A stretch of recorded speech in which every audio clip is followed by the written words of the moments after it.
Sorry, Dean. That's okay. I'll tell you that game against Yorkshire. That allows you the freedom. All right. It doesn't oh, we have to confront slightly we can put our mind to improve. We've been sending people out, sure enough, some absolutely, because I'm on the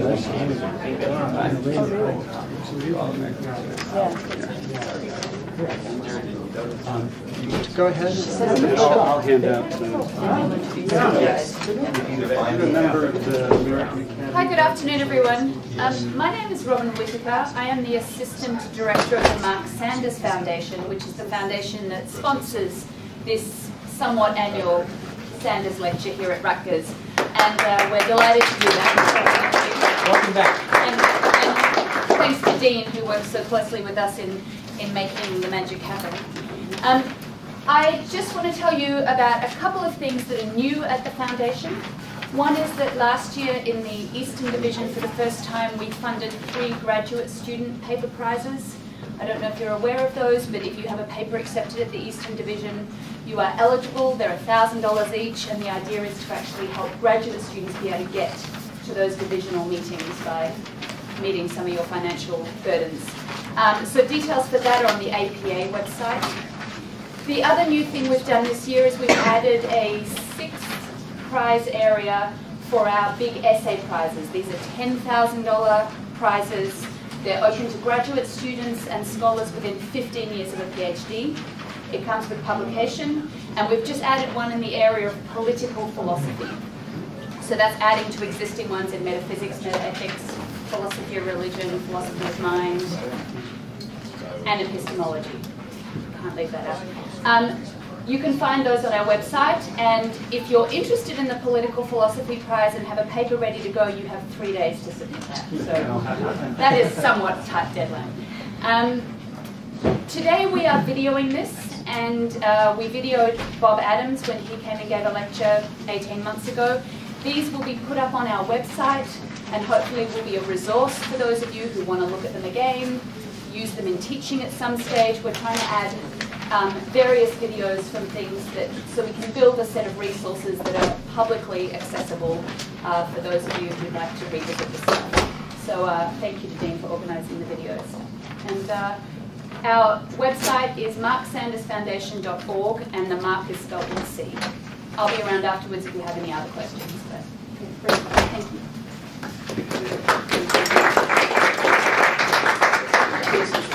Thanks a lot, Robin.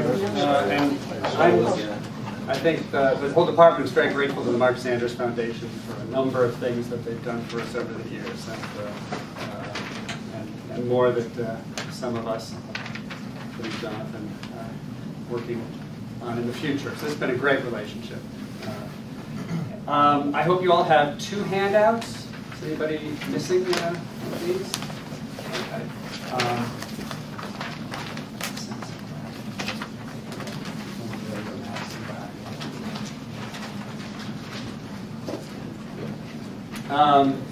So our speaker today is Peter van Inwagen. It gives me great pleasure to be able to introduce him and to have him here.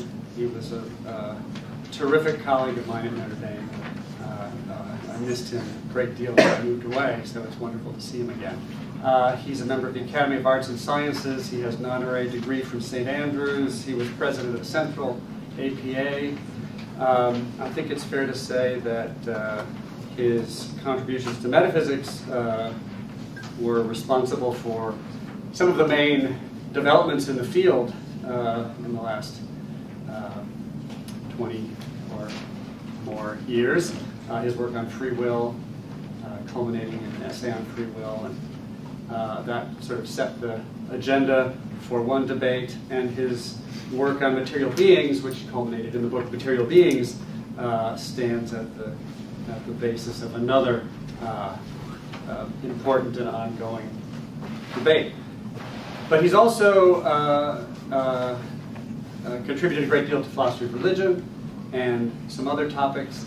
And today he's going to talk about the Reverend Mr. Bays and the life everlasting. Thank you, Peter.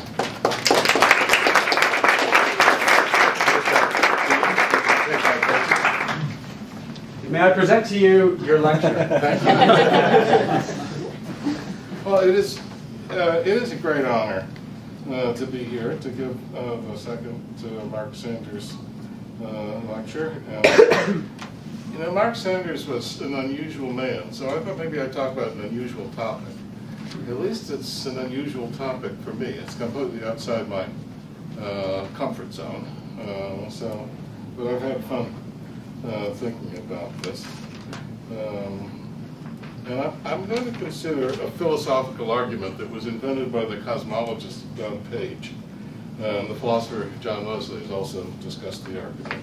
But I should say, however, that the way that I shall present the argument is entirely different from the way Page has presented it. He deserves neither blame nor credit for the way the argument that I shall discuss has been framed, although the idea is his. And my discussion of the argument is entirely the product of my own attempts to think through the questions it raises from the first principles. I'm not going to discuss what either Page or Leslie has had to say about the argument. Now, like Descartes' cogito argument, this argument is a first-person argument. Each person who considers it must go through it for himself or herself. The conclusion of the argument, well, things will be simpler if I switch to the impersonal pronoun.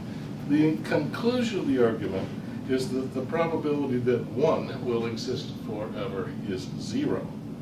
Or, since the argument is a Bayesian argument, we may state its conclusion as follows. This time I use a first-person sentence to express the conclusion. If I assign a non-zero probability to the hypothesis that I shall exist forever, I should lower it. In fact, I should lower it as far as a probability can be lowered, to 0. Well, this is obviously a conclusion of some theological significance. And what is the piece of knowledge, attention to which should lead one to lower the probability that one assigns to the hypothesis that one will exist forever to 0? What is the known proposition such that the probability of the hypothesis that one will exist forever is 0 conditional on the truth of that proposition, or 0 conditional on the totality of one's knowledge if that proposition is included among the things that one knows? It's a fairly uncontroversial proposition, a proposition that, at least in our Western culture, only a philosopher would ever think of denying, and damn few of them. Plato is perhaps one of the few, in a sense, but only in a sense. Tim Williamson denies it. It is the proposition that one has existed only for a finite period of time. Thus, if Page's argument is cogent, only someone who has already, so to speak, existed for an infinite period of time is in a position to assign a probability other than 0 to the proposition that he or she will never cease to exist.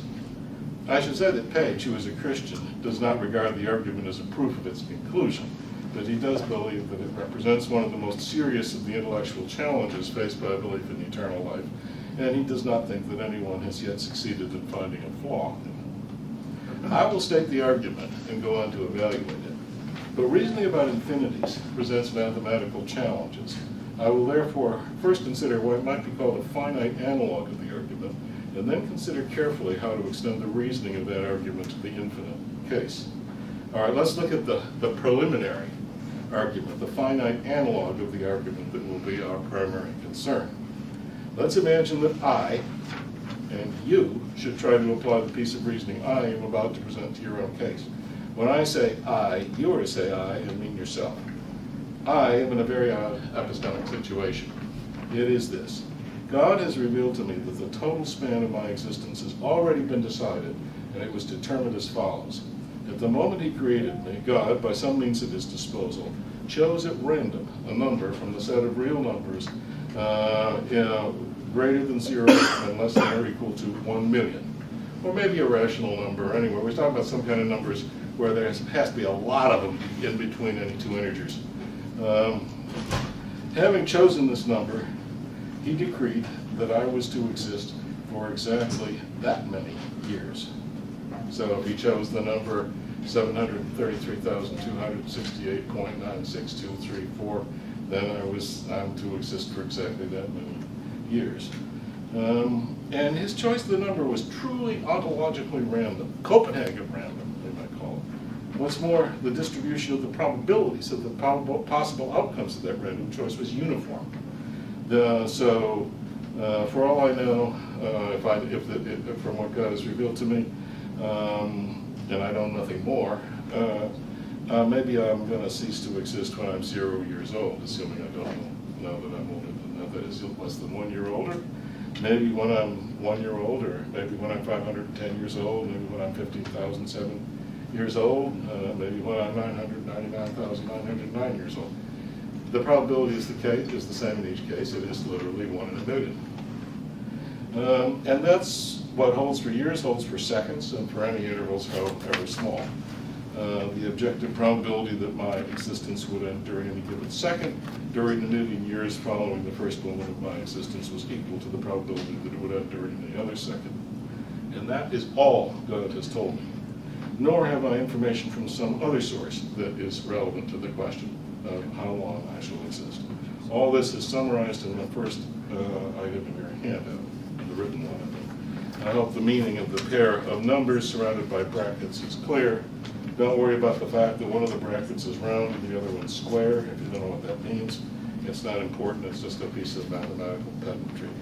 By the way, from now on, when I speak of choosing a moment of time or a date or something like that at random from a period of time, I mean in each case, I always mean with a uniform probability distribution over all the possible outcomes. We also suppose that at the moment that God revealed this fact to me about how long I'm going to exist, I had no idea what my present age was, what my age was then at the moment of the revelation. I didn't know anything except, of course, that I haven't existed for more than a million years, however long it is. For all I know, the world was created 5 minutes ago, as Russell says, complete with memories of an unreal past. I could be only 5 minutes, just as good as any other period of time. Now, consider the following hypothesis. This is written on the handout, which I will call K, or kiloyear. The final moment of my existence will fall within the interval 0 and 1,000. In other words, I'm going to exist for 1,000 years or less. Maybe a minute, maybe 999 years, who knows, 1,000 years or less. And I'm going to assume, for the sake of simplicity, that there's going to be a final moment of my existence as opposed to a first moment of my non-existence or something. Don't worry about stuff like that. So what subjective probability should I assign to K, given the totality of what I know about my actual span of existence? Given that that's the totality of what I know is what God has just told me. Well, there's this nuisance fact that I've already had time to consider the question, so a little bit of the first millennium must already have gone by. But neglecting that, the same as I would assign to any other millennium. The probability that I would assign to that I'm going to cease to exist during the first millennium would be equal to the probability I'd assign to the proposition that I'll cease to exist during the 576th century millennium in the million-year span. And the probability I'd assign, therefore, to the hypothesis K is 1/1000th. That's a million. Is a thousand is a thousandth of a million. That is 0.001. Now suppose that very soon after this revelation, I am granted a second revelation. This time not about how long I'm going to exist, but about how old I am now. God hands me a slip of paper on which this alone is written. You have, as of this moment, existed for exactly 100 years or less. So for all I know, my present age in years could be 0 or 1 or 23 or 87 or 100 or any other age that's not greater than 100. And we can rule out 100 for practical purposes because that could be my age only for a mathematical instant. In other words, the present moment, this is on the handout, falls in the interval 0 to 100. Let's call that new piece of information H for 100 or hectoyear. Now I stipulate that H comprises all the information I have that's relevant to the question of my present age. I do not, for example, know on the basis of information from some other source that I am between 70 and 80 years old. So our preliminary argument, our finite case argument, is a Bayesian argument for the conclusion that my coming to know H should lead me to raise significantly the probability that I assign to K, which is the proposition I'm going to live for 1,000 years or less. But why and by how much? Well, according to the Reverend Mr. Bayes, the probability of K on H is equal to, this is written on the handout, the probability of H on K times the prior probability of K divided by the prior probability of H. Or so we're often given to understand that Mr. Bayes, the Reverend Mr. Bayes has told us this. I've never read his essay towards solving a problem with the doctrine of chances, but I've given to understand it doesn't actually contain what we know as Bayes' theorem. But whatever Mr. Bayes may actually have said, this equation is a theorem of the probability calculus, and the probability of K on H, the probability that I shall exist for 1,000 years or less, given that I have at present existed for 100 years or less, is just what we are trying to determine, since H is the totality of the information that I have relevant to, that's relevant to K. So I can therefore use Bayes' theorem to calculate this probability if I know three other probabilities.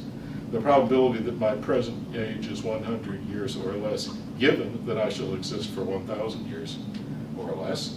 The prior probability of K, that's the probability I assigned to the thesis that I would exist for 1,000 years or less before I learned that H was true. And the prior probability of H, that's the probability I assigned to H before I learned it was actually true. Can these probabilities be determined? Well, the prior probability of the proposition that I shall exist for 1,000 years or less is easy to come by. It is, as we have seen, 0.001 or 1/1000th. The other two probabilities are more difficult. One can assign values to them if, and I believe only if, one is allowed to make a certain assumption, which I will state in the form of a first-person sentence. I call it the crucial assumption. It's written on your handout there. I may regard the present moment as a moment chosen at random from the interval 0, that is the moment at which the earliest moment of my existence to the final moment of my existence. And I give the assumption the name the crucial assumption for two reasons. It's absolutely essential to the argument, and it's the only premise of the argument that's open to serious doubt. It's certainly something like it figures in Page's argument. The idea is supposed to be, well, whatever the present moment is, it just doesn't have anything to do with how long I'm going to exist, so treat it as a randomly chosen moment. Using the crucial assumption, we proceed to calculate the value of H, the probability of H on K.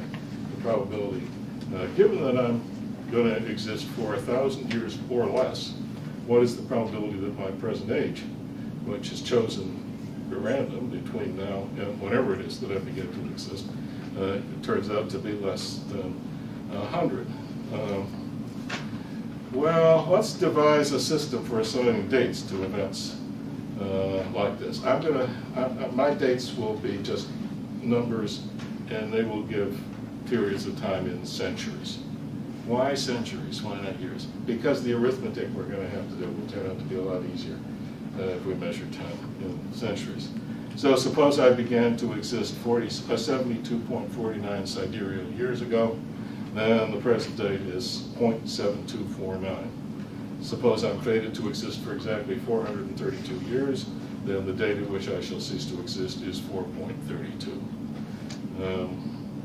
So K, in this notation, is the proposition that the date of the final moment of my existence is less than or equal to 10 centuries.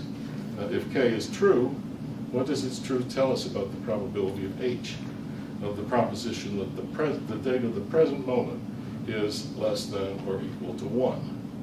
Note that I'm in a position to deduce that I'm talking about the imaginary me inside of the stretch epistemic situation. I'm in a position to deduce that if the date of the final moment of my existence is less than or equal to 1, then the probability of H is unity, right? Because if I'm going to exist before the end of my first century, then obviously the present moment must be before. It has to be before the end of the first century. So if that's when the end of my existence comes, the probability of age is 1. On the other hand, if the end of my existence is going to fall between 1 and 10, then the probability is going to be less than unity, given the crucial assumption. Suppose, for example, I'm going to cease to exist when I'm exactly 200 years old, or 2 centuries, age 2 in the present notation. Well, then there's a 50-50 chance, given what I know, of my ceasing to exist in the first century.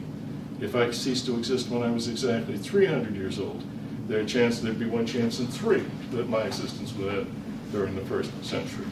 So suppose I knew that I was going to cease to exist on one of the century dates, one of the even century dates, either when I was 1 century old, 2 centuries old, 3 centuries old, or so on up to 10 centuries old. One of those, but I don't know which. What probability then should I assign to the present moment falling in the first century? Why, the average of the probabilities that assign in each case.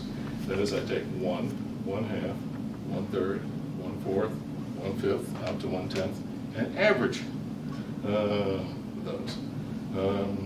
And I know that each of them has, because of the uniform probability distribution, each of them has an equal chance of being the date of my ontological demise. I'm getting tired of saying the final moment of my existence. Well, you know, 1 plus 1, 1/2, 1/3, well, that's a famous sequence. You can look up its partial sums. The partial sum of its first 10 members is 2.929. So 1/10 of that, the average is 0.2929. So the probability of H on the proposition that I shall cease to exist on one of the dates, 1, 2, 3, 4, 5, 6, 7, 8, 9, 10, is 0.2929. And that intuitive rough calculation suggests that the probability of H on K should be the average value on the interval 0 to 10, that is the interval that runs from 0 centuries to 10 centuries, of a function f defined on all numbers greater than 0, such that, this is on the handout, now f of x is 1 if x is greater than 0 and less than or equal to 1, and fx is 1 over x if x is greater than 1. Now the arguments of f are dates greater than 0 centuries. The values of f are probabilities. For example, see the handout, f of 5.34 is the probability that the present moment falls within the first century, given that I shall cease to exist in the final moment of the year 534, which is about 0.187. Now you'll see some values of f written out in a little diagram in the handout. Place your point, the point of your pen somewhere in the horizontal line in the diagram. The value of f at the place the point of your pen is resting is the probability that your present age is less than 1 century, given that your existence will end at the point where you placed your pen. So we need to know the average value of the function. Well, you've got the function. There's a picture of your function on the handout in blue there. I put it on the board here as well. Drawn two looks like this. It's it's constant 1 out to 1, and then it becomes 1 over x, going 1/2, 1/3, 1/4, and so on to a value of 1/10. And what we need to know, let that red line then represent the average. The probability of H on K is going to be just the height of that red line, the average value of that function. Just as this is sort of a continuous case that corresponds to my adding up the 10 probabilities of the century days. So how do I find out the average value of this function, the height of the red line? There, well, I can use something called the mean value theorem. Well, what's that? What that tells me is that the area under the blue line is equal to the area of the red rectangle. So just, I mean, it's intuitive, right? Think of a fence that had this funny shape. There like that, you were going to paint the whole fence. Intuitively, the amount of paint that you need to cover the whole fence would be equal to the amount that you need to cover a fence with an ordinary level top that was, whose height was the average height of the funny curved fence. So all we've got to do then, if we want the average value, because this is here's the average value here, right? That right there. Well, the area of the red rectangle is 10b, right? Its length times its height. So that equals the shaded blue area, right? That's what the mean value theorem tells us. Well, what is the shaded area? Well, it divides into two parts. Obviously, there's this part here, the part out to 1. That's easy. That's 1 times 1 equals 1. That's got an area of 1. Then what we need is the area of the rest of it. Well, the area of the rest of it, remember this is following the function 1 over x. We want to know what is the area under 1 over x from 1 up to 10. Well, if you remember your first year calculus, all this is written down on the sheet, so don't take notes. Just look, if you remember your first year calculus, that's equal to the natural logarithm of 10 minus the natural logarithm of 1. Well, any kind of logarithm of 1 is equal to 0, so we can get rid of that. And this is the area of this part, the curvy, under the curvy part, is equal to the natural logarithm of 10. So the area of the whole thing under the blue line is, this part was 1, so it's 1 plus the natural logarithm of 10. So 10 times the average value is the area of the red rectangle is equal to that. So the average value is 1 over the net plus the natural logarithm of 10 over 10.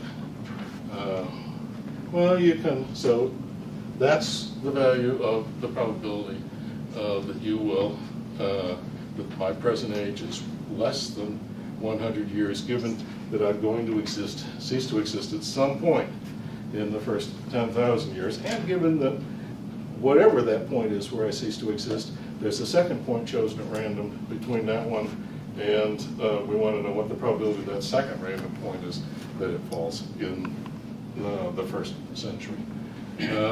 Well, you can look up the values of logarithms in tables, or these days on your smartphone, and it will do, your smartphone will do the arithmetic for you too.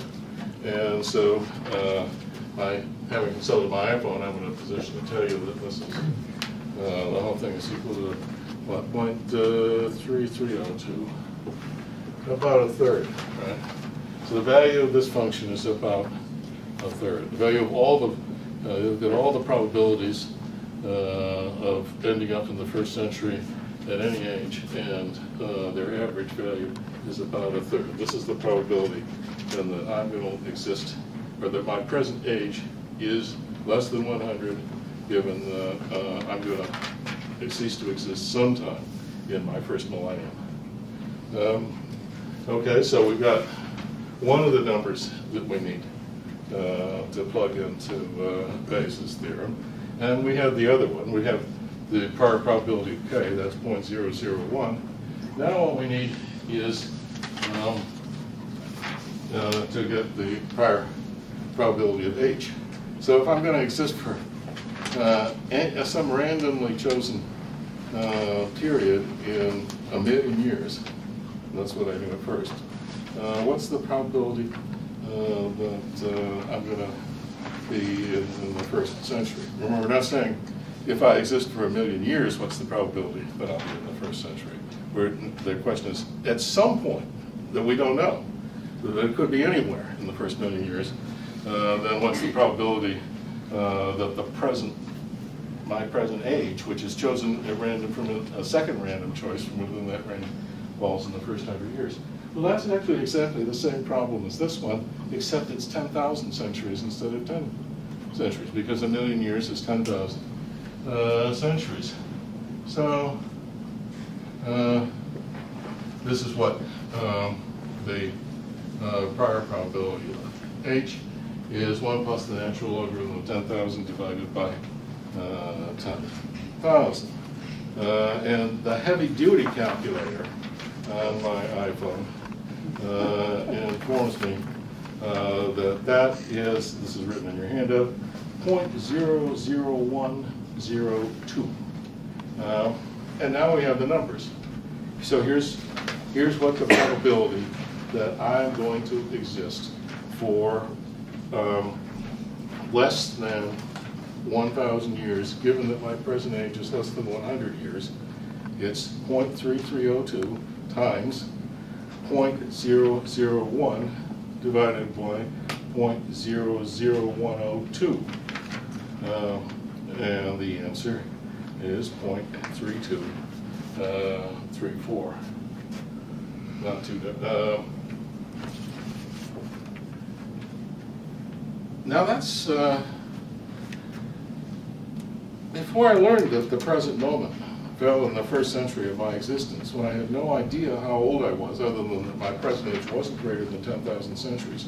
I assigned a probability of 0.001 to the hypothesis that my existence would end during its first millennium.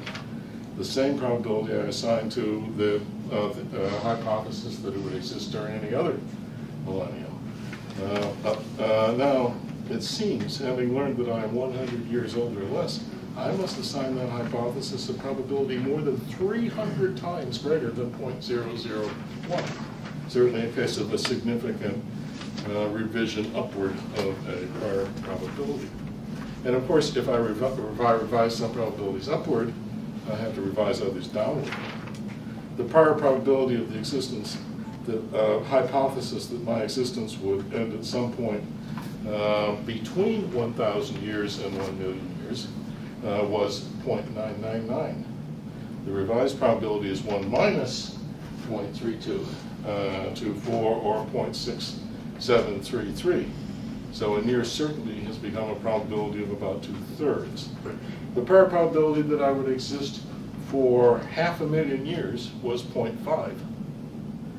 The revised probability turns out to be close to 0.07 or 7%. Even chance has become a very bad bet. So it seems, therefore, that even if I can expect to exist after my death, I can't reasonably expect to exist for very long.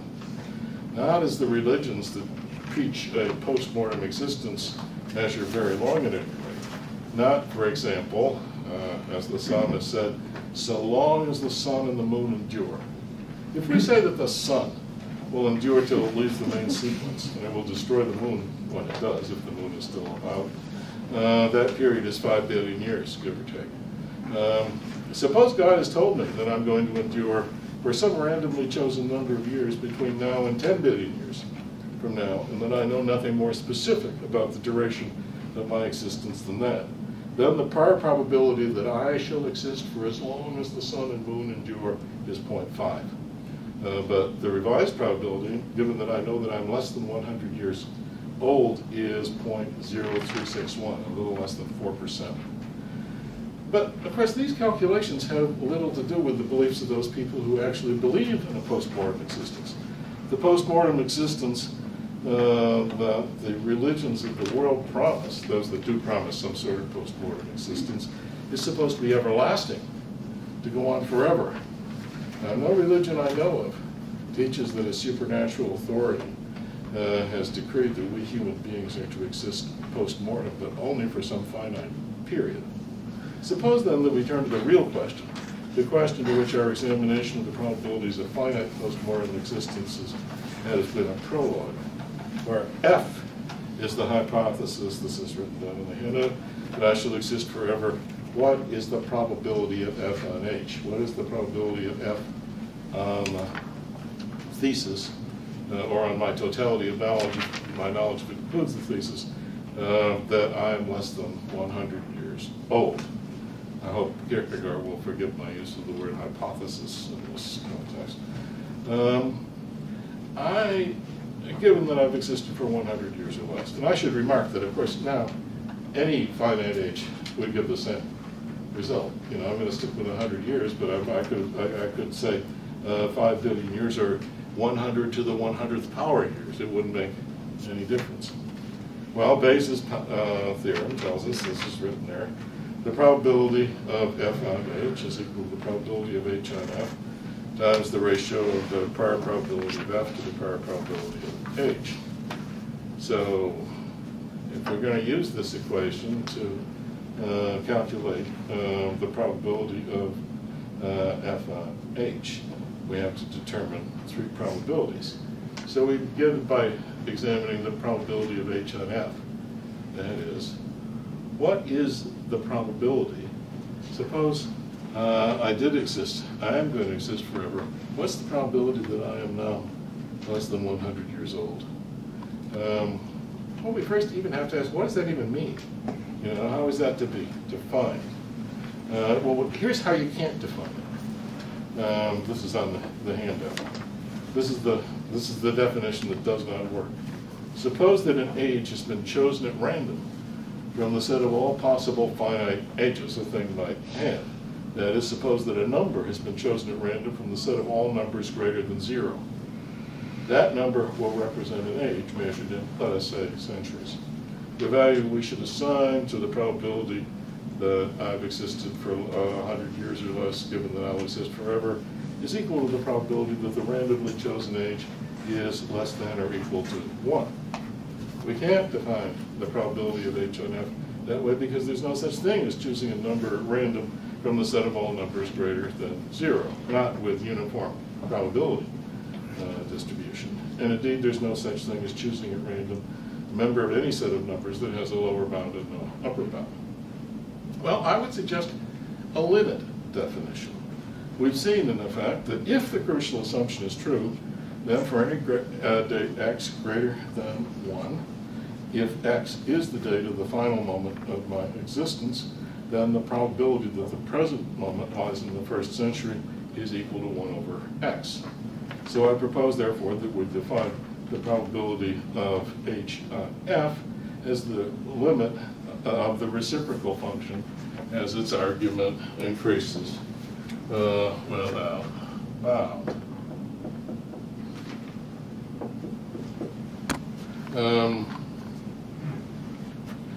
I don't see any other way to define it at any rate. If this definition is wrong, what is the right definition? Well, that limit exists and it's 0. It's fairly easy to see. Just look at the function. You see it 10 to 0 as it gets big. Now, if that's the right value for the probability of H on F, then it's tempting to reason as follows. This is written on the handout. Well, then the probability of F on H is 0, since it's equal to the product of 0 and a certain ratio or fraction. But that reasoning is correct only if the ratio or fraction exists, because the product doesn't exist if there's nothing, if one of the multiple tens doesn't exist. And that doesn't exist. The ratio doesn't exist if the prior probability that I shall exist for 100 years is 0. Is it? Before we can answer that question, again, we have to ask what we mean by probability. What do we mean by the probability, the prior probability that I shall exist for 100 years? That is, put it this way, suppose I were entirely ignorant of what my present age was. We began by assuming I was entirely ignorant of my present age, except that it was somewhere in the range 0 to 1 million. Now, I'm completely ignorant of it. That is, for any finite number, my age could be, I could be that many centuries old. How shall I determine that probability? Well, I can think of only one way. We've seen in effect that if the crucial assumption is true, then for any date x, the probability that the present moment falls in the first century, given that the final moment of my existence is some date in the interval 0 to x, is this. It's 1 plus the natural logarithm of x over x. So I propose that we define the prior probability of h this way. Just let x increase, and let the argument of 1 plus the natural logarithm of x over x increase without bound. Well, that limit exists and it's 0. That is, it's easy to show that using the resources of first-year calculus. Of course, I'll just point out that, look, the natural logarithm of x is the number that you have to, is the power that you have to raise the number e to obtain x. E is an irrational number that's approximately a little bit bigger than 2.7. So to obtain 10,000, for example, we must raise e to a power very close to 9.21. So that is the natural logarithm of 10,000 is just 9.21. It doesn't go up very fast as x goes up. So obviously, here, the denominator of this fraction is going to go up a lot faster than the numerator. So you can see pretty intuitively that that the limit of that function is 0. But if you know what L'Hopital's rule is, you can prove it analytically. And you can see a few approximate values of the function on the handout near the bottom sheet. So then the limit doesn't exist. There just is no probability. That is the probability that I shall exist forever, given that this is my first 100 years. And I don't think that, that's not an impossible situation. There are arguments based on the Banach-Tarski theorem that make it at least extremely plausible that there are lots of mutually consistent propositions such that one doesn't have any probability conditional on the other. Now, I must tell you, though, that the reasoning that led me to the conclusion that the probability of f and h does not exist has been powerfully criticized by both Laura Buchak and Von Page, and both of whom are far better mathematicians than I am, and that's no idle boast. I'm not convinced by their arguments, but the very existence of such arguments has undermined my confidence in my argument, so I'm not going to rest my case on my amateur mathematics. But nor am I going to examine their criticisms, because that would really take us far afield. I will instead point out that the infinite case argument, like the preliminary finite case argument, depends on the crucial assumption.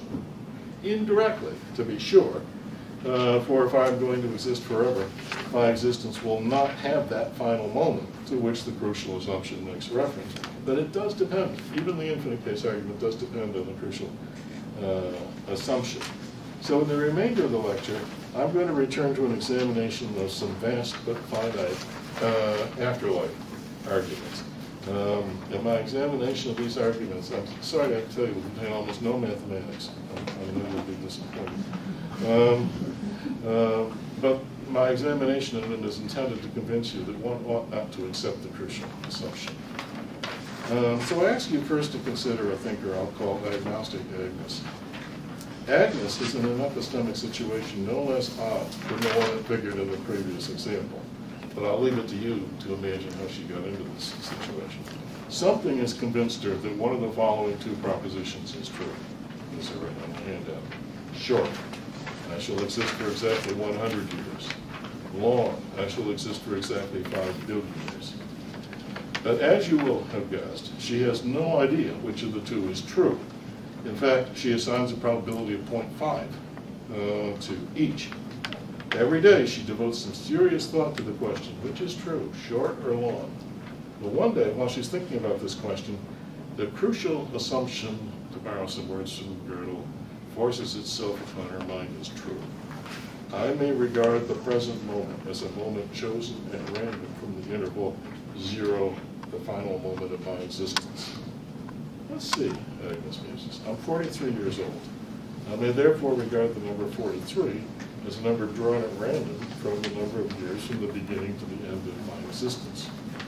Reflecting on this fact, she supposes it to be a fact, leads her to construct a carefully formulated analogy. Suppose there are two enormous urns, A and B, standing side by side. There's the urns. Urn A contains, as an urn should, all of an empty space inside its walls. But urn B could almost be described as a fake urn or a mock urn. It contains only a little empty space at the top. If you look down into it, you'd see a sort of floor not very far below you, and beneath that level surface lies only solid urn stuff.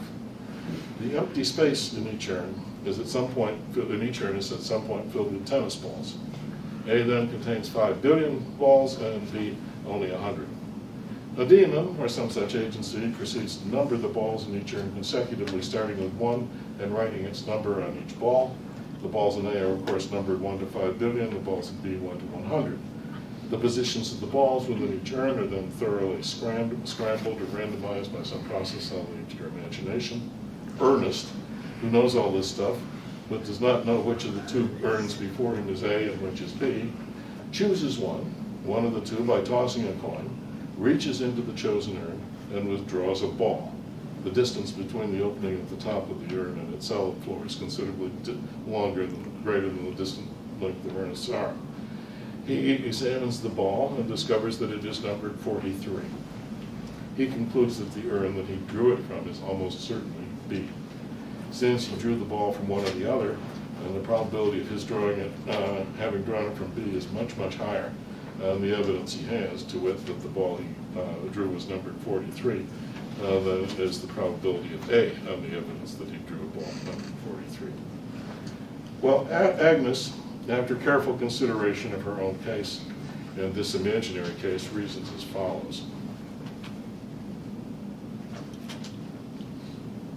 My case and the case I have imagined are exactly parallel.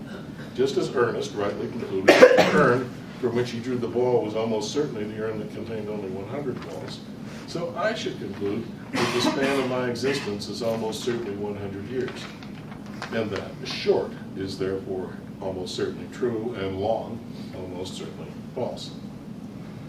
As Agnes reasoned rightly. Well, she's certainly right when she said that Ernest's reasoning was incorrect. And if the crucial assumption is true, she was certainly right when she said that her case was exactly parallel to his. But is the crucial assumption true? I think that this thesis, or principle, or premise, or whatever you want to call it, is at best extremely doubtful. And I will explain why someone like you and me, a present-day analytical philosopher, should find it extremely doubtful in his or her own case. And remember, it's a first-person principle. What I will say about why I should find it extremely doubtful and why you should find it extremely doubtful could easily not be adapted to Agnes's case. Let's call a piece of reasoning that turns out or essentially involves the crucial assumption and attica. That just stands for argument that involves the crucial assumption. Suppose that one is considering an attica at a certain moment t, and that this occasion is either the first time one is considered an attica or occurs at a time not long after the first time one is considered an attica, not more than a few years. Can one regard t as a moment chosen at random from the whole span of one's existence, including one's post-mortem existence, if such there be?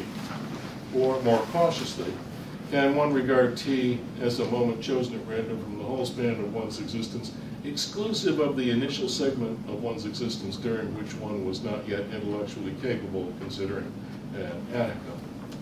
It seems to me that one should not at least if one is an analytical philosopher of the present day, a category in which you, or many of you, and I, and John Leslie and Don Page all fall for. Don Page, unlike most scientists, is an excellent philosopher. And if one regards the question of how long we are destined to exist as an open question, and if one regards the question of how long we are destined to exist as an open question, In all the generalizations about reasoners and their spans of existence and the argument that follows, it will be understood that these reasoners are all analytical philosophers of our sort, the present day sort. I say one should not regard T as a moment chosen at random from the whole span of one's existence, because I find it plausible to suppose that it is at least fairly likely that, although it's of course not certain, that one will encounter an Attica fairly early in one's existence, as you and I, in fact, have, and as Page and Mosley, in fact, have. Now, caveat, by fairly early in one's existence, I mean during an initial segment of one's existence that is of the same order of magnitude as a typical human cradle-to-cradle life. Thus, if Professor Peter Geach encountered an Attica for the first time on his 97th birthday, then even if he ceased to exist upon his death about 8 months later, in my sense, he encountered an Attica fairly early in his existence. It seems to me plausible to suppose that an event of the kind, X's first encounter with an Attica, will exhibit, so to speak, a bias toward the earlier segments of X's existence, the first few centuries, say, or at any rate, toward the first few centuries during which X fell into the category analytical philosopher of the present day sort. It seems to me not at all improbable that Page's first encounter with an Attica, in his case he encountered an Attica by the Attica in question by inventing him, should have occurred during the first 100 years of his existence. Given his interests, his cognitive capacities, his education, the ideas available to him in the intellectual environment he had inhabited during his life up to the point at which he devised the argument. And moreover, once he, as I say, encountered it, it was quite likely, given the way ideas or memes or whatever you want to call them are transmitted in our culture, that this Attica would find its way to most of us during the first century of our existences. Now, if I knew that God had chosen a moment T prime at random from the set of moments at which he, in his omniscience, knew I was going to exist, which would be a supposition possible only on the assumption that I'm only going to exist for a finite period, and had gone on to arrange matters by whatever means Providence arranges matters, so as to ensure that I should first encounter an Attica at T prime, then I indeed ought to conclude that the discovery that T prime falls within the first century of my existence significantly lowers the probability that I shall exist for a number of years that is a large multiple of 100. But nothing suggests that this is so, or suggests that any other factor has ensured that the moment at which I first consider an Attica can be regarded as a moment chosen at random from the whole span of my existence. And there are certainly reasons for regarding it as doubtful whether the moment at which I first consider an Attica is a moment chosen at random from that span, since it's plausible to suppose that that event is going to exhibit a bias towards occurring fairly early on in my existence. Now consider the fact that whenever I am considering an Attica, that moment is the moment at which I am considering an Attica. There is therefore no reason to suppose that when I am considering an Attica, I have that right to regard that moment, the moment the Attica refers to as the present moment, as a moment chosen at random from the set of moments at which I exist. Okay, I'm going to supplement that argument now with two intuition pumps, and then I will end the lecture. Here's the first intuition pump. Consider a person I'll call Alice, because her real name is unpronounceable by human beings. Alice was a member of a long-extinct species that flourished about 7 billion years ago. Nevertheless, she was an analytical philosopher of our early 21st century sort. And like most of us present-day human philosophers, she eased into that condition over a rather fuzzy stretch of time from her late teens to her early 30s. During which time she acquired a set of intellectual tools and capacities remarkably similar to those of a present-day human analytical philosopher. Alice worked at philosophy for pretty much the rest of her life till she died at the age of 89. But that was not the end of her. For like all members of her species, she existed for exactly 5 billion years. In her case, all but 89 of them post-mortem. We further suppose that death did not radically alter the interests of members of her species. If Alice was still interested in philosophy in the last year of her life, chances are, to a near certainty, she was still interested in philosophy in the first year of her post-mortem existence. And postmortem existences for those people are so arranged that people have the means to follow their interests. Now, perhaps that interest couldn't be expected to continue for 1 billion years or even 1,000. But Alice did continue to think about philosophy for a considerable period post-mortem, till she finally abandoned philosophy and took up the post-tense. And during the remainder of her vastly long experience, lasted up to 2 billion years ago, she returned to and subsequently lost interest in philosophy 1,029 times. Episodes more or less randomly scattered along her timeline, and on almost all these occasions she worked at philosophy for periods on the order of magnitude of a century. Well, the obliging God of the philosophers has chosen for us at random a moment from her vast span of existence. I ask you, which do you think probably came first? The first time she encountered an Attica, or that moment that God chose? If you want to bet me that that moment came first, if I were a bookie and you wanted to bet me that that moment came first and there were actually some way to settle the bet, I think I could offer you very attractive odds. Okay, my second intuition pump is in the form of a parable. Christian set out one day to make his journey to the celestial city. He passed through the gate, which is called baptism, and he began to walk along the road to the celestial city. That road is as straight as any arrow, but no one who's not traveled its whole length can know that length, which for all the traveler knows when he sets out on his journey, maybe only a few short miles, or maybe many thousands of miles. Christian had walked but a little way, not so much as 3 miles, when he came to a stone column on which some words were inscribed. "I will read these words," said Christian, and the words he read were these: "Reason, O traveler, as follows.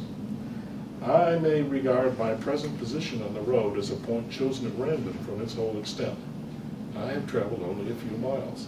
It is therefore likely that I have but a few more miles to travel." As Christian was pondering these words, he looked up and saw on the road an old man leaning on a staff. And the man's name was Right Reason. And Right Reason said to Christian, "I see, O Christian, that thou hast read the words of false comfort." "Well, certes they be words of comfort," Christian replied, "but why dost thou call their comfort false?" And Right Reason answered, "And why dost thou not see that the place in which the words entreat thee to call my present position on the road, and in that one matter they do not deceive thee, for it is indeed thy present position on the road, is no more than the place in which thou hast encountered them. Art so blind that thou canst not see that the column whereon those words are graven hath been put in such a place as to stand very near that gate whereat thou beganest thy journey, and that this place at which this is the place in which thou must have encountered them, howsoever long the road might be. Didst thou know that whatever agency had set the column in this place, had chosen that place at random from the whole extent of the road, then thou shouldst indeed reason, as the words tempt thee to reason. But think on this, Christian, thou dost not know this, nor knowest thou of any reason which argues that it is so." Thank you.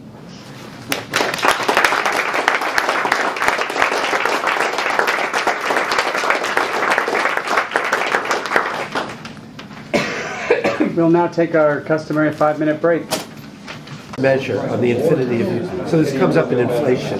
So, well, you're talking about actual problems of cosmology. Yes, okay, it's a real problem with cosmology. Let's begin. The page just discusses our questions. Our practice here is to let the first 4 or 5 go to our graduate students. And our practice is the first 3. Really? 3? Yeah, where have you been? Do you never come to these things? I'm always here. You know that. Yeah, I'm teasing. But then the first 4 or 5 tend to be graduate students because we haven't got our heads around it. That's right. It takes us a while. So while we're thinking, David.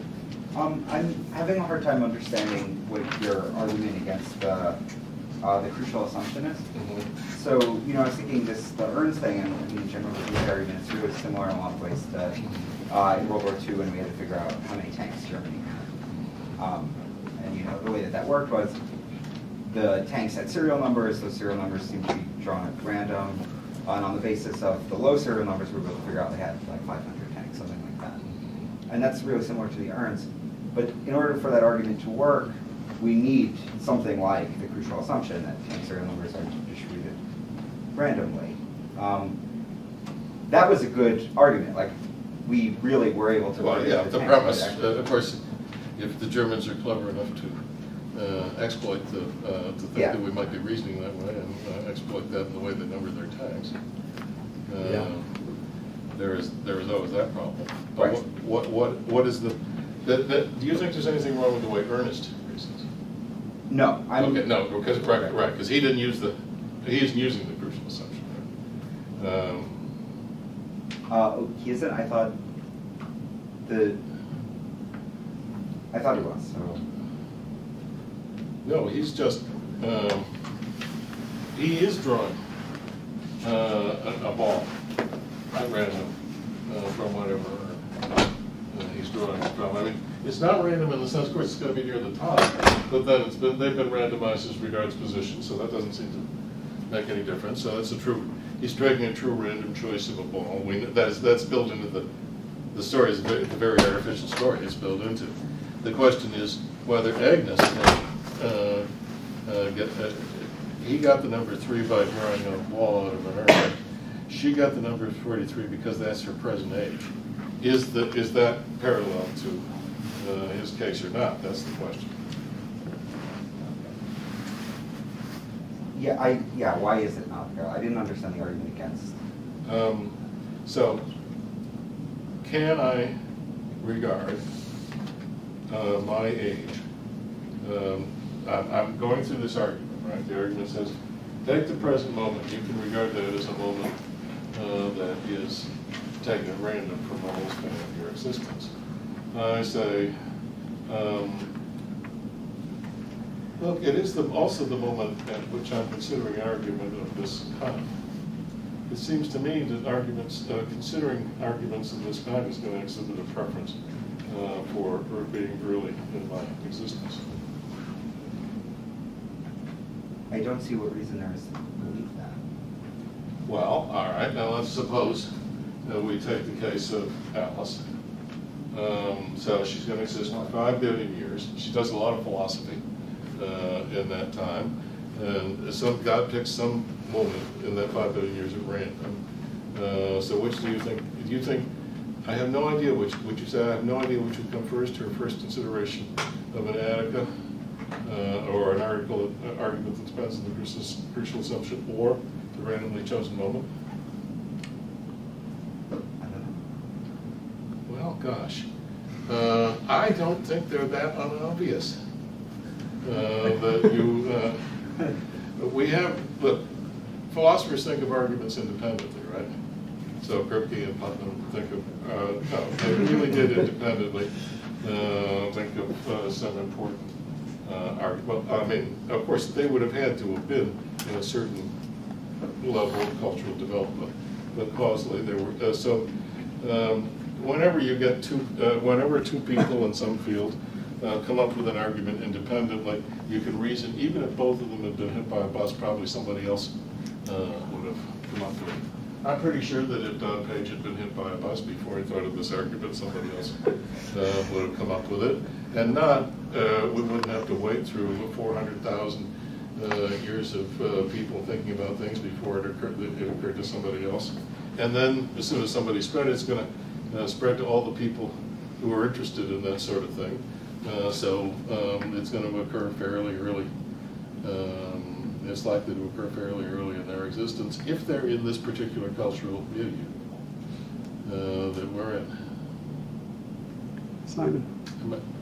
Not inclusive, you know, just it makes me doubt. It makes me remember, of course, too, the dialectical situation. The person offering an argument is always the person trying to prove someone. So that person is coming to us and saying, "You have to accept all these premises." And I say, "I don't know. I'm not saying that one is false. I just don't. It just seems that there are good considerations against it." So I'm worried that your response isn't sufficiently general, because suppose I don't know that I'm considering an Attica argument. Like maybe I just don't have those kinds of higher order thoughts. I don't think about what I'm arguing. I just argue. You know, and then like I'm in this predicament. Yeah. And then so if I'm in that predicament, I think. What is this predicament? That I do not think that I am considering an Attica argument, but I don't think I am. I don't have credence one that I'm considering. I guess I'm Well, you're considering it. You're considering a certain proposition without knowing that you're considering that? Yeah, so here's a question. It's like, what, suppose I want to conditionalize on P, but I'm not conditionalizing on the fact that I conditionalized on P. What should my posterior credences be? So like I'm learning P, but I didn't learn that I learned P, so I don't know the literature. I think there's a literature on this kind of question with the Monty Hall problem. So anyways, for that kind of agent, I would think it's still completely shocking if that kind of crude, unreflective agent, if for them, the doomsday, this argument is compelling, and so for them, so basically the only way you can have any confidence that you'll live forever is if you know that you have arguments with people.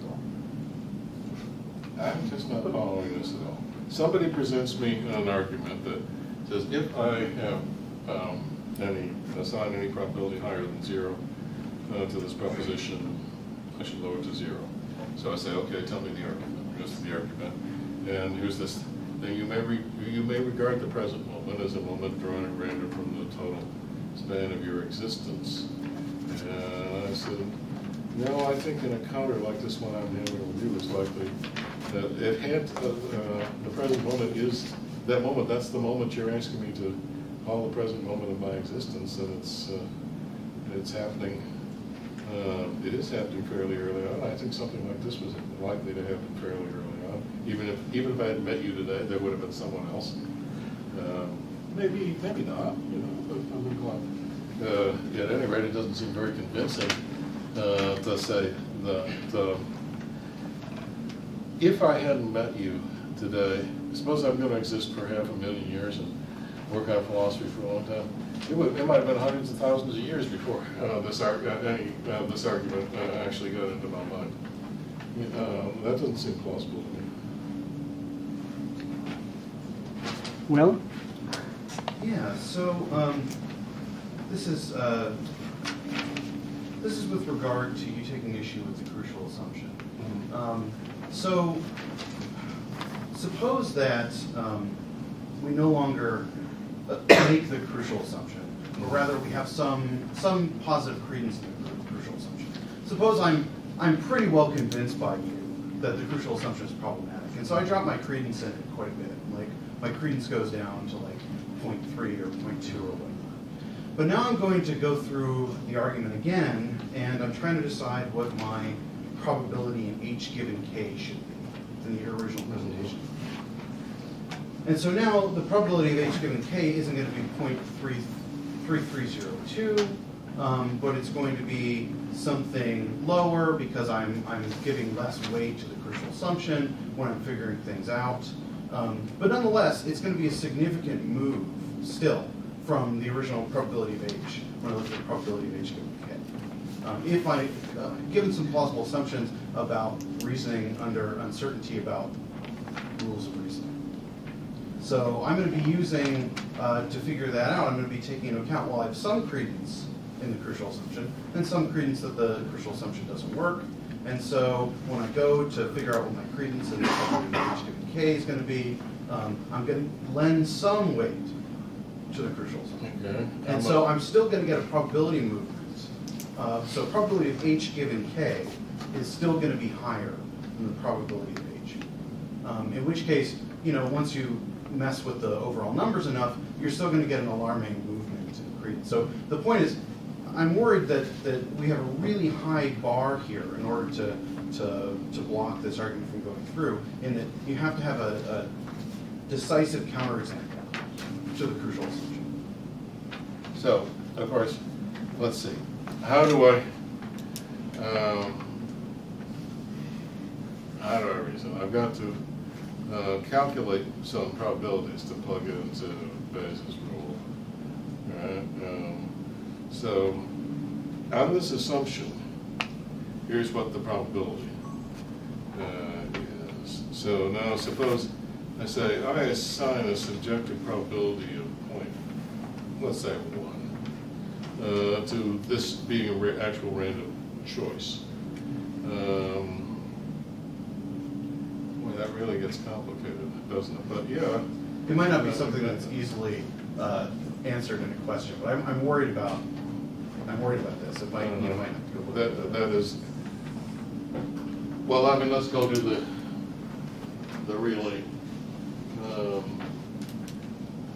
simple case here. I mean, we can use this. This was a random choice, right? But now suppose that there's a certain probability that the demon didn't do his job well, so the lower number, there's a certain probability that the higher, lower numbered balls drift toward the top. Just a slight bias in its favor. Yeah, we could, if we knew what the bias was, we could still calculate the probability. So I suppose you're right. That's a very good point. One would have to it's not just enough to show that there's no reason to accept the crucial assumption. Very good. Larry? Yeah, so this probably goes in the category of fools rush in where angels fear to tread, but I love the paper, by the way. It's great. Loved it. But I have a question about the... It's always a but, isn't it? Yeah, about... it's a form of the generalization question. And I thought you were trying to answer it, but I didn't see how the answer would work. So here's the issue. Suppose I accept this argument for certain ways of conceiving life everlasting. But suppose I have a different way of conceiving life everlasting. I might think of it on either a Nietzschean model of some kind of eternal recurrence, or I think of, some bubblegum version of, how we think about cosmology, where we have the Big Bang and it explodes, then it comes back, and then it explodes, and it comes back. And actually we think that's the same people coming back each time. That's how we survive.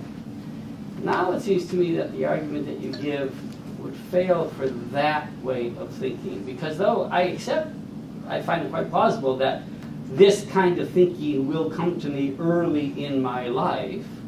If my life is kind of a la Groundhog's Day, restarting on a regular basis, it will come early each time. I see no reason to believe that I should think that this is earlier or later or any one of those others, if that's my conception of the eternal life. So, yeah, life is cyclical. Yeah.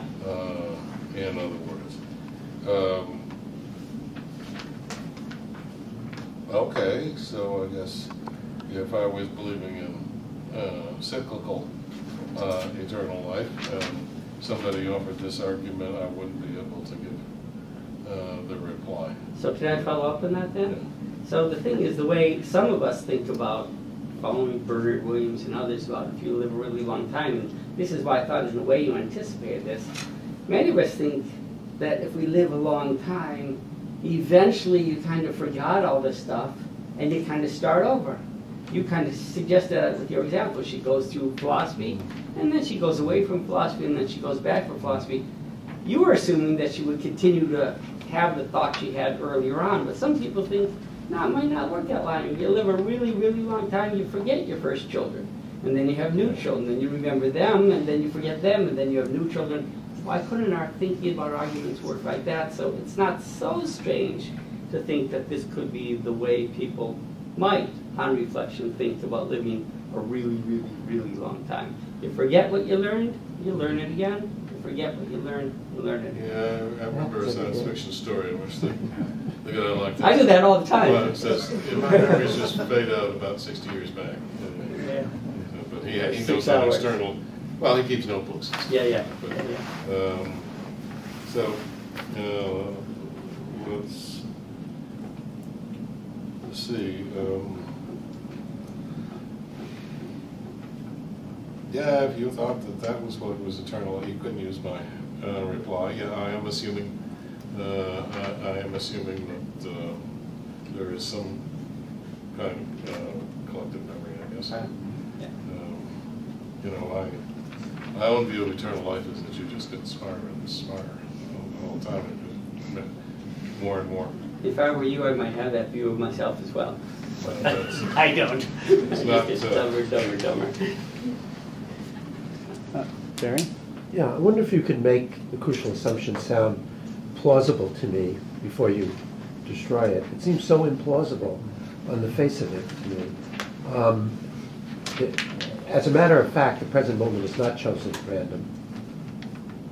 And so that's the reason not to regard it as being chosen at random. How about there's no random, there are no objective probabilities that result in the present moment being chosen? You could, if somebody asked people in a population to pick a number at random between 1 and 100, or let's say let's say between 10 and 70, and they also asked people for their ages. I don't know you would be able to tell which population you were getting the results from, right? That might be, but I don't see that there's any reason to. I mean, the crucial assumption is about this church, in some way, selection of the present moment. I don't even quite understand what it means to select the present moment, but there's no probability. Pick a moment. Do you mean this moment, or can I pick 10 years from now? Sure, but I mean, isn't the present moment a perfectly good way? So a couple of things. One is what you're really recommending is having a certain credence distribution over what moment it is now, and that involves, I don't know. I don't see that that's constrained in any way by anything that determines probabilities. Do you think you can take any show that's running on Broadway right now? Do you think you can take the present moment as a moment chosen at random from the period from the beginning to the end of the show, of the run? You mean, do I think I should have credences that, I don't think any shows are being run at this early. So, but if you mean during, I think they start at 7 or 8 o'clock. You can look up in the New York Times, you used to be able to, how many days a show is run for. Right. It turns out that's an excellent predictor of how many days in the future it's going to run for. Just treat the present moment as a moment chosen at random from the early, then you'll get a maximally good prediction of how long the show is going to run. Yeah, so lurking behind this is some application of indifference reasoning. And it's not always wrong. What? It's not necessarily wrong. That's right. It can sometimes give the right results, but when it does, it's because there's an objective probability that's behind it. Here, I don't know. I mean, I might use indifference reasoning in this particular case, but on this one, I wouldn't at all. I mean, it doesn't have any appeal to me. So, do you think we could choose, let's say the universe is finite. We can't regard our position as the universe is finite, because maybe we have to be in a place that's favorable to life.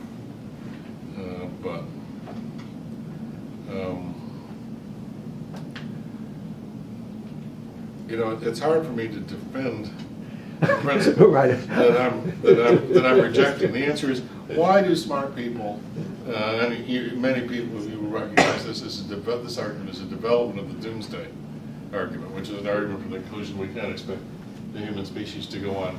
Well, however long you think it's likely to go on, you should lower that probability. That's right. But one would have taken that as a reason to be suspicious of the principle, rather than a reason in favor of the principle. Well, I didn't give it as a reason. No, but I thought the suggestion was this principle is involved in the doomsday argument. It is. Yeah. But the doomsday argument that's a silly conclusion. But a lot of people don't think so. Yes, that's right. And you're asking why. But you'll agree that's why, if it's silly, it's because this mediocrity principle is silly. That they both, and we agreed that that's the crucial premise in the argument. You want to say, well, you should reject it because it doesn't make any sense in the first place.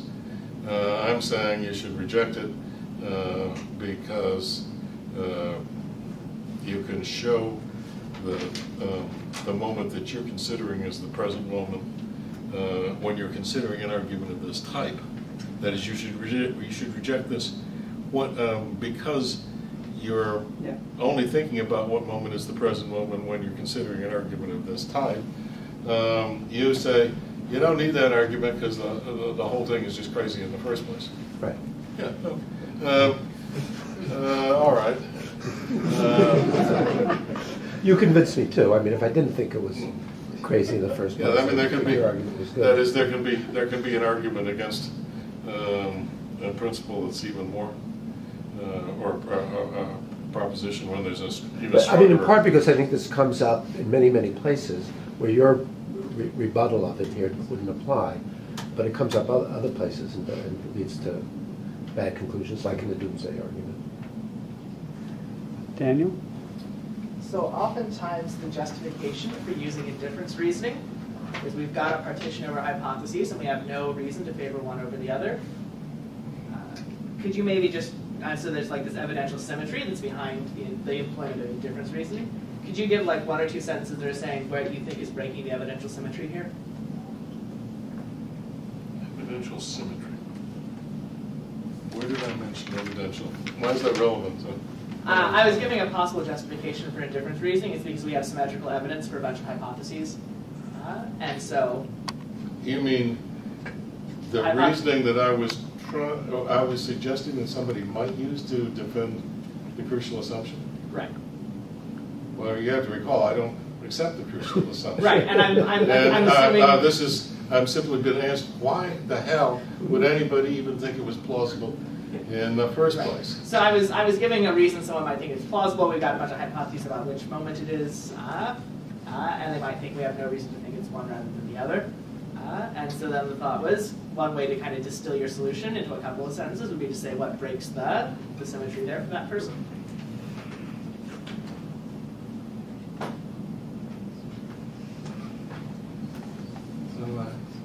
I can't make anything of that, I'm sorry.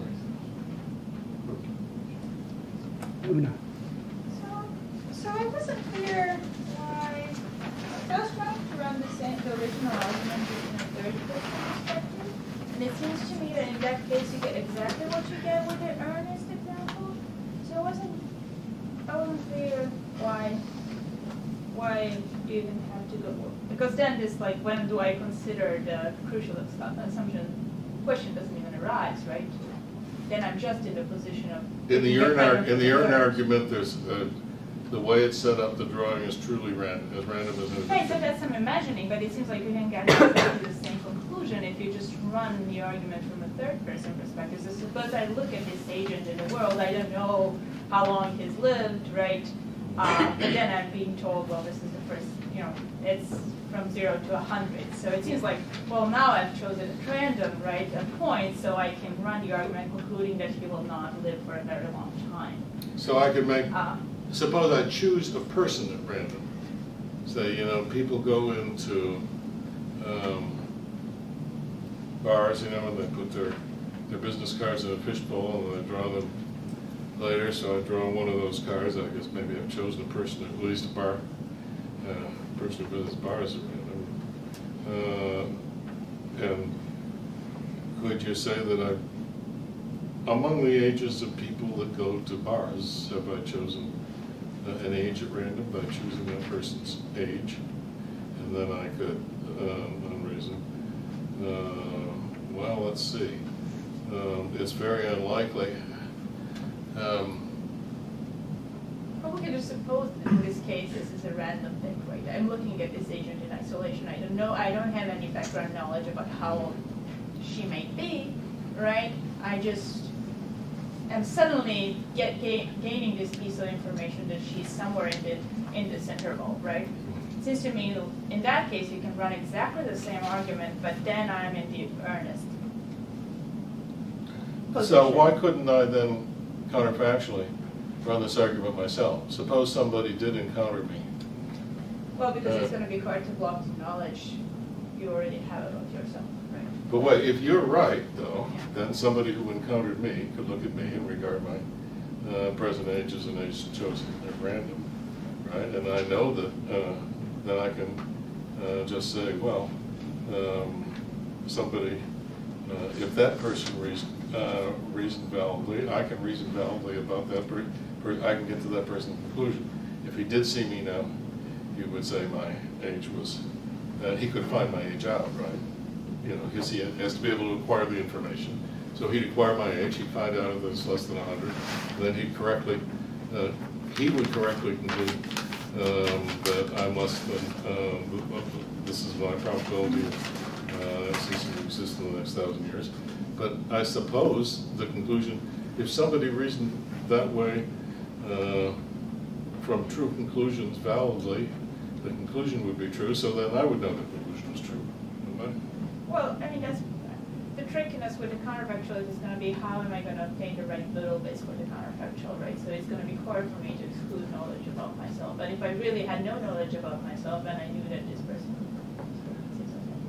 Yeah, but of course we had an artificial situation anyway, where the person has almost no knowledge of himself, and does it make if somebody comes upon him and measures his age, and then that person concludes that it's very improbable that there's only probability of 1/3, and that he's going to live to be 1,000. He can then say to him, because I discovered that you're less than 100 years old, I've rightly concluded that the probability that you'll live to be more than 1,000 years is only 1/3. Then I should believe that too, right?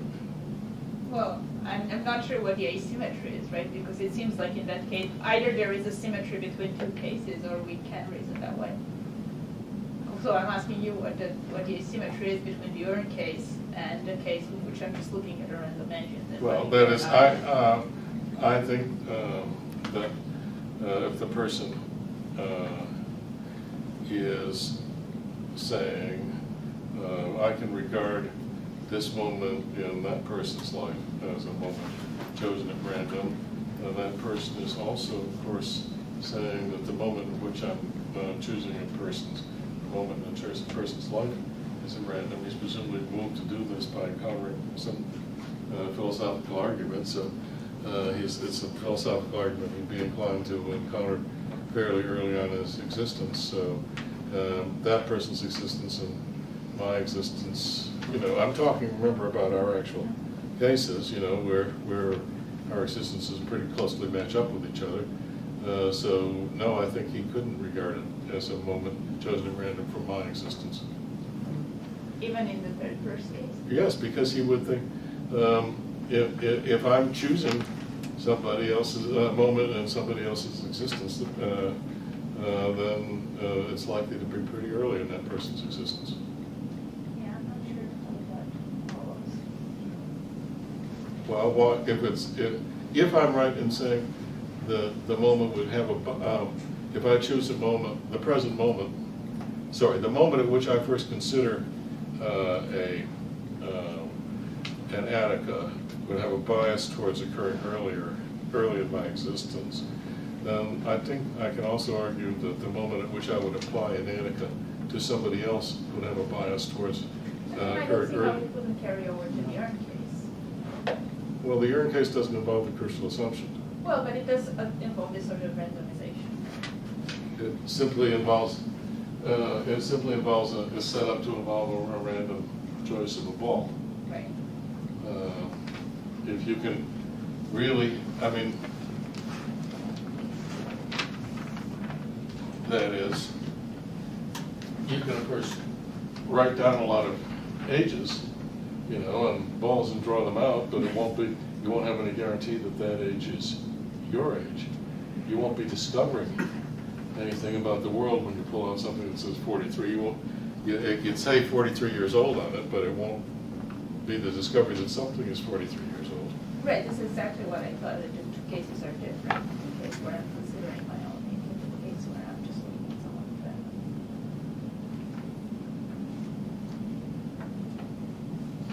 So I kind of lost the thread of the discussion that you and I are having at this point.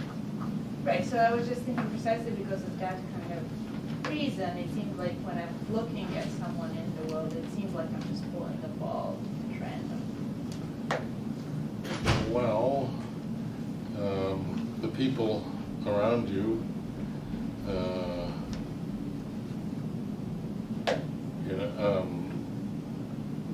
Do you really think that their spans of existence are that much different from yours? I mean, we happen to.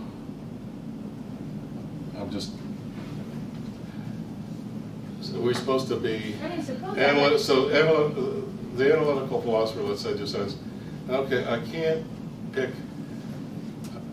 regard my own present age right, but suppose as a number chosen at random, so I'm going to pick Barry's present age as a number chosen at random from the set of all spans. So I'll at least be able to decide that it's very improbable that Barry is going to exist for a long I think time. you can do this a little bit more cautiously, right? Suppose I'm a different kind of a creature. Sorry.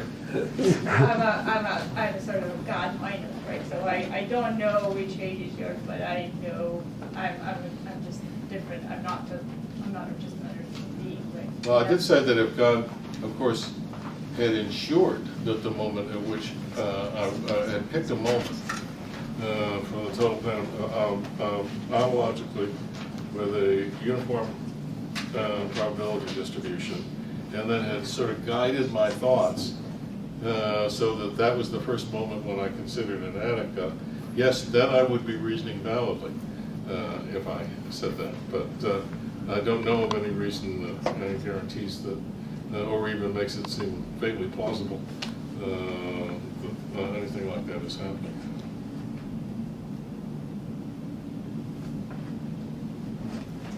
Goes through the doomsday argument there's a standard objection to the doomsday argument. I'm wondering if there's an analogous objection here.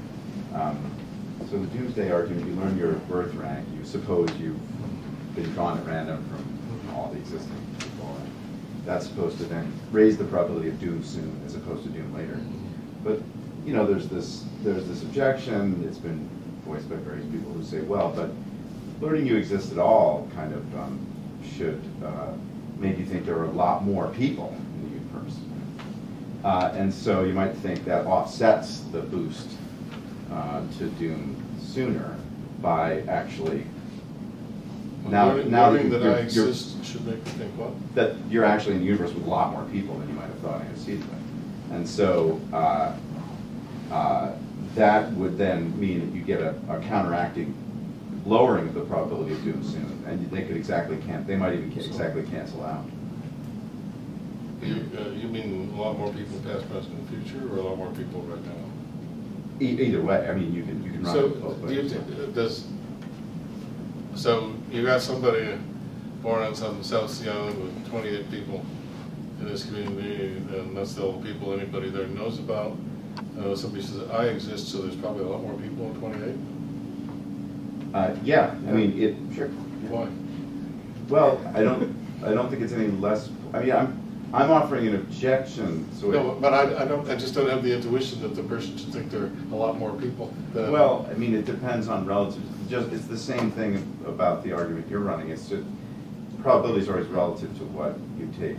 I'm assuming there's an impoverished background, right? Otherwise, the indifferent style thing doesn't make sense anyway. So. So anyway, I mean, I'm just wondering whether there's an analogous. I don't know what I can't tell you whether there's an analogous objection. I've heard a lot of objections to the doomsday argument, maybe 15. I haven't heard one that sounds like this at all. That's that's my favorite one. Well, I'm sure it is, but it's not my favorite one because I don't know what it is. How does it go? David, you want to know? I think maybe one way to see this is like if conditional on there being a lot of people, it's much more likely that some one of those people will consider a doomsday argument. This is not the standard thing. Right, that's one way to see it. That not on my existence. Well, what are you conditioning on? My existence or my considering doomsday? Ultimately you want it to be the existence, but the considering doomsday argument is just warm up. That there be someone like you out there in any respect is more probable. There are lots and lots and lots of people. Yeah, that is, if I was the only person, you know, I might consider that that the fact of my existence, I might reflect that the fact of my existence raises the probability. That is, it seems improbable that I'm unique. But I don't know if there were, say, a small breeding community that happened to have 28 people, and it would raise the probability I assigned to there being a lot more people than just the 28 and their ancestors. I mean, maybe I might think that there were an infinite number in the past, so that they've kind of gone on forever. It's very hard, I guess it's very hard to say what probabilities I would accept in these conditions. Yeah, part of what's hard about these arguments is there's got to be some really impoverished background for any of the indifference assumptions to even be at all plausible. I mean, so ultimately I'm agreeing with you, because I don't really see what the motivation for any of these indifference assumptions really is here, but once you're going to go that way... I think they rarely use the word indifference. They yeah, just mediocrity. Let's just call them uniform distributions, whatever you want to call them. I don't see any reason to... But once you're going to assume those, you can assume all kinds of ones that'll cut different ways and give you different boosts of probabilities. I mean, there's no reason to focus on a particular way of carving things and assigning them equal probabilities. That's kind of that's kind of related. Like, there's got to be why is there some unique way to go uniform on the salient way of carving up the problem? But anyway, wasn't meant as an objection to what you're saying, it's just sort of that there is this kind of way of objecting to the doomsday argument. I'm just wondering whether there's analogous objection here, but if you weren't familiar with it, we can talk about it later. I'm not familiar with it, but I take it John Leslie's not familiar with it either. I'm not sure. I mean, there's a few papers where this has been discussed in a few papers. Yeah, well, as I say, remember, this is not my comfort zone. This is an argument that engaged my attention and that I wanted to say something about, because I had this sort of idea I was supposed to talk about something to do with the philosophy of religion here. I don't really have anything that was any closer to the philosophy of religion than this. All right, well, oh yeah, go ahead, Larry. So I just want to go back to my question only because I sort of think that my way of thinking about it is not so odd. You don't have to think it's a cycle that I'm literally Groundhog's Day, I'm reliving my life over and over and over.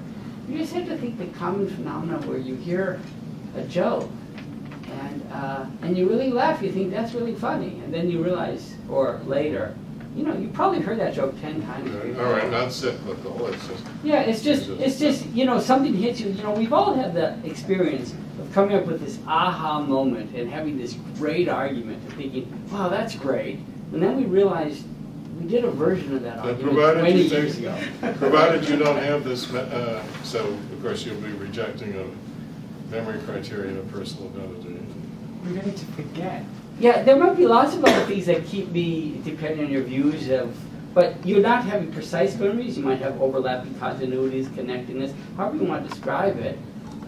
The thing is, it seems to me not uncommon to have the joke seem like it's brand new, to have the idea seem like it's brand new. So you might have this idea, you're having this argument, and it strikes you as, wow, this is a really great argument. But in fact, if you've lived a really long time, you've had it before, more than once. But we don't suppose, do we, that we are in this situation and that we really have lived for a lot longer than we suspect, we just don't remember. No, we don't think that. So remember, this argument is, I'm saying, we should reject this argument.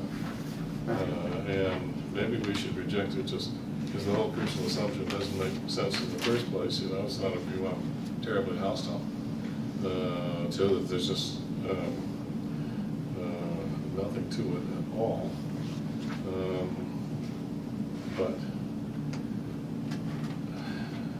it does seem to me that I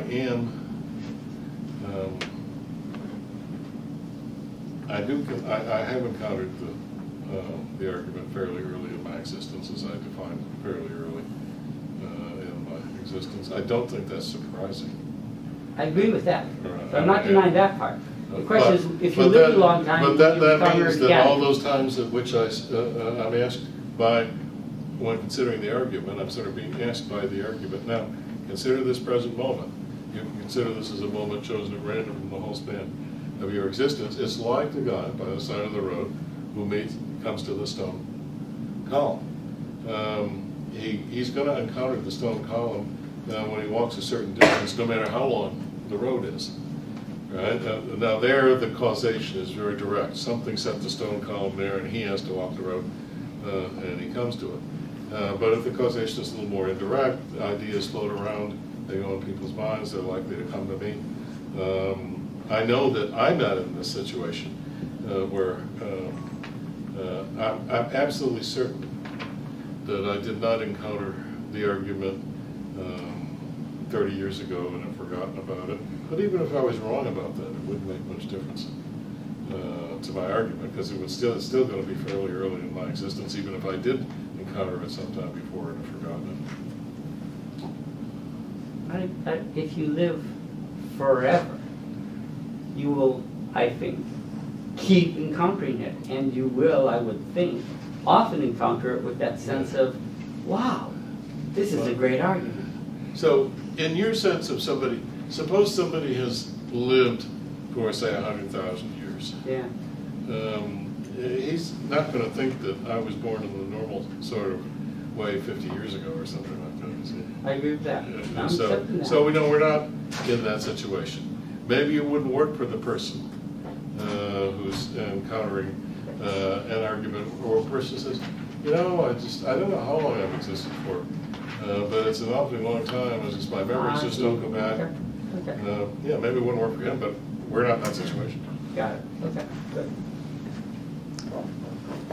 Okay, I guess we should thank our speaker.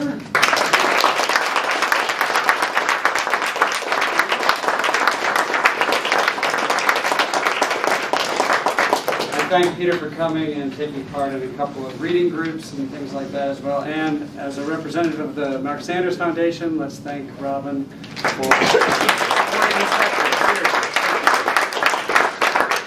Can you remind people there will be a reception? We need some help getting food out. There will be a reception. We need some help getting the food out of Larry's office.